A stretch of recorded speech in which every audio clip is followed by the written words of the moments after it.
Canada isn't the strong democracy we like to believe.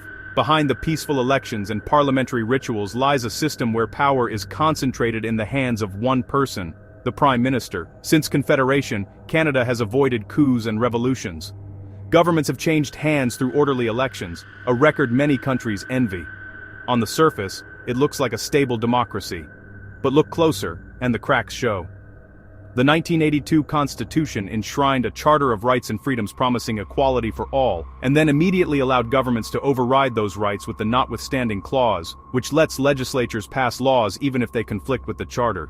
The Emergencies Act, used for the first time during the 2022 trucker protests, gives Ottawa extraordinary powers to suspend freedoms and compel action. Its use included freezing bank accounts without court orders and compelling tow truck operators to provide their services to remove the vehicles, measures that left many Canadians unsettled about how quickly their rights can be curbed. Parliamentary practice has also made the Prime Minister one of the most powerful elected leaders in the world. He decides who can run under his party's banner, when MPs may speak, and who sits in cabinet. He appoints the heads of federal agencies, judges, ambassadors, and senators. In theory, these powers rest with the Crown. In practice, it is the Prime Minister who even chooses the Governor-General.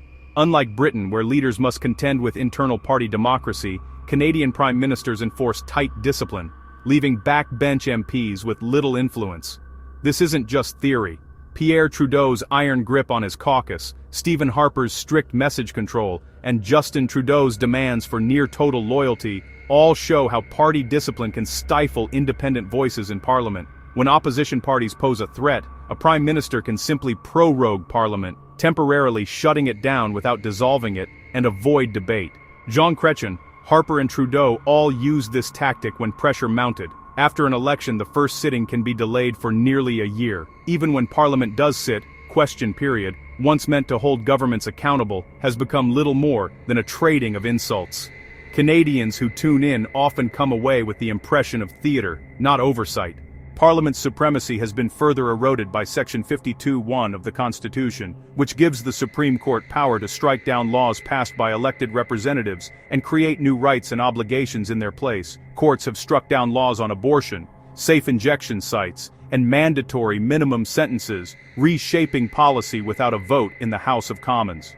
Meanwhile, the press, long considered democracy's watchdog, now relies heavily on government subsidies such as the Federal Media Bail-Out Program. Sold as a lifeline to preserve journalism, it has raised unavoidable questions about independence. Critics argue that when newsrooms depend on Ottawa for survival, it blunts their willingness to challenge the same government that funds them. In a country where a strong adversarial press is essential, the appearance of influence is almost as damaging as direct control.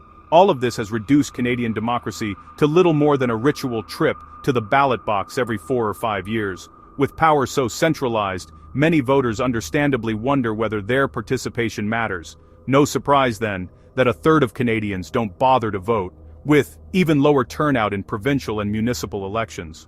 Canadians often look south at the polarization and chaos in American politics and congratulate ourselves for avoiding the same fate. But that smugness is dangerous. The US reminds us how quickly democratic institutions can fray when power is abused and trust collapses. Canada is not immune. The warning signs are here. Keep ignoring them, and our democracy will collapse, not with a bang but with a whimper.